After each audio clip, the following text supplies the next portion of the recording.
Bismillahirrahmanirrahim. Assalamualaikum warahmatullahi wabarakatuh.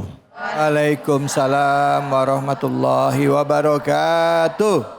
Alhamdulillahi rabbil alamin. Salatu wassalamu ala asyrafil anbiya'i wal mursalin. Sayyidina wa maulana Muhammadin wa ala alihi wa sahbihi ajma'in. Ibu-ibu jamaah sekalian, pemirsa iNews yang saya hormati, Allah Subhanahu wa ta'ala menciptakan makhluknya, dan semua makhluk Allah Subhanahu wa ta'ala itu selalu diberikan rizkinya. Dan ada salah satu makhluk Allah yang dijamin rizkinya, yaitu binatang. Sebagaimana firman Allah dalam surah Hud ayat 6, A'udzu minasyaitonir rajim, "Wa ma min dabbatin fil ardi illa 'alallahi rizquha." Jadi binatang saja, ibu-ibu sekalian, itu dijamin rizkinya oleh Allah. Tadi yang dibacakan oleh qori kita, surah Al-Isra ayat 70, salah satu di situ adalah terkait dengan Allah memberikan kepada kita wa razaqnahum minat thayyibat, yaitu Allah, kami menganugerahkan kepada kita semua rizki yang baik-baik. Nah, Bapak Ibu sekalian, jamaah sekalian yang saya hormati, terkait dengan rizki ini memang ada yang harus kita cari. Hewan saja, ibu-ibu sekalian, jamaah sekalian, itu Allah beri rizki, apalagi kita, gitu ya. Apalagi manusia. Asalkan manusia itu mencari rizki, dan tentunya dengan syarat halalan thayyiba. Sebagaimana kita doa setiap saat, Allahumma inna nas'aluka ilman nafi'a wa rizqan thayyiban. Halalan thayyiba. Halalan dan thayyiba. Di dalam Al-Quran, jamaah sekalian, dalam surah Al-Baqarah ayat 72, Allah berfirman, A'udzu minasyaitonir rajim, ya ayyuhalladzina amanu kulu min thayyibati ma razaqnakum washkuru lillahi in kuntum iyyahu ta'budun. Jadi ayat ini, ibu-ibu sekalian, ayat ini memerintahkan kepada kita kaum muslimin, muslimat untuk makan yang halal, rizki Allah yang halal. Dan tidak hanya halal, juga yang baik dan juga tentunya semua itu didapatkan dari yang halal. Nah, hadirin sekalian, dampak dari kita memakan barang yang halal dan haram.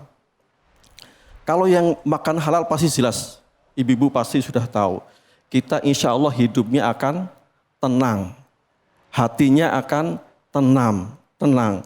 Melaksanakan ibadah kita juga bisa dengan tenang.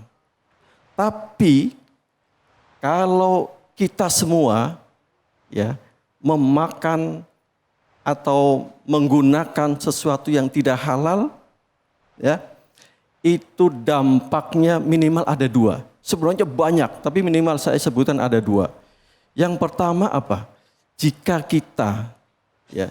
kita sekali lagi memakan, meminum, mengkonsumsi sesuatu yang tidak halal alias haram, atau berpakaian yang tidak sesuai dengan syariat Islam, ya, yang tidak halal juga, apa pertama dampaknya? Pertama adalah kata Nabi Muhammad SAW, doa kita susah dikabulkan oleh Allah.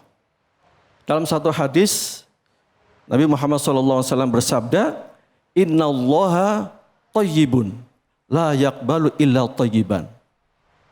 Allah itu maha baik.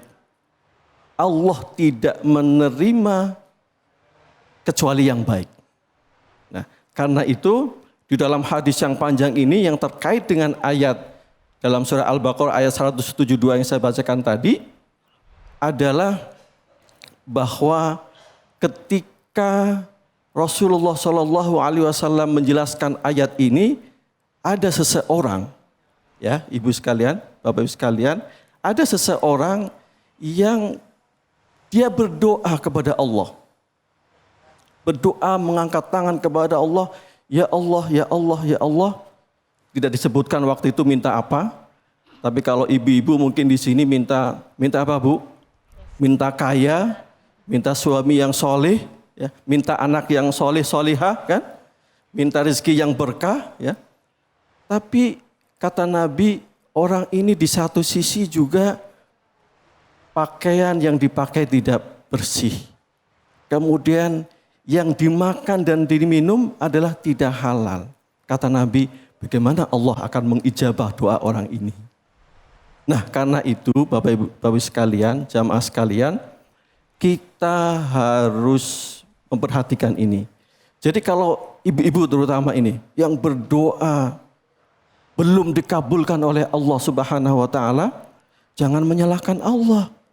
Jangan suudzon kepada Allah. Harus kita introspeksi. Kenapa doa-doa saya tidak dikabulkan atau belum dikabulkan oleh Allah? Oh, ternyata. Jadi itu kuncinya.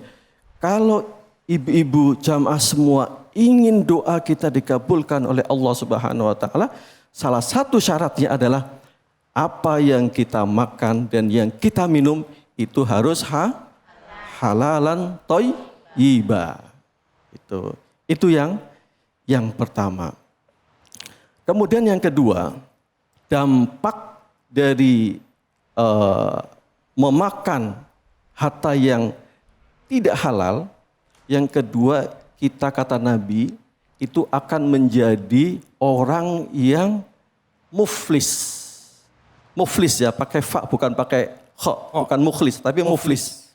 Orang yang apa? Muflis kata Nabi, orang yang rugi. Ya, yang rugi. Kata Nabi, kenapa? Siapa orang yang rugi? Kata Nabi, yang pertama adalah orang ini membawa pahala sholat, pahala puasa, pahala zakat, tapi di satu sisi orang ini juga menyakiti saudaranya.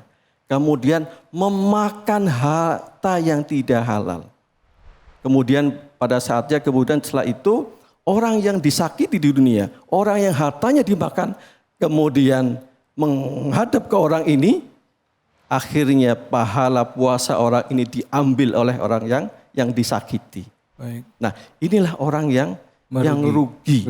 Iya. Dan orang ini terus dilempar ke neraka. Nauzubillah min dzalik. Itulah dampak dari ketika kita memakan dari makanan atau minuman yang tidak halal.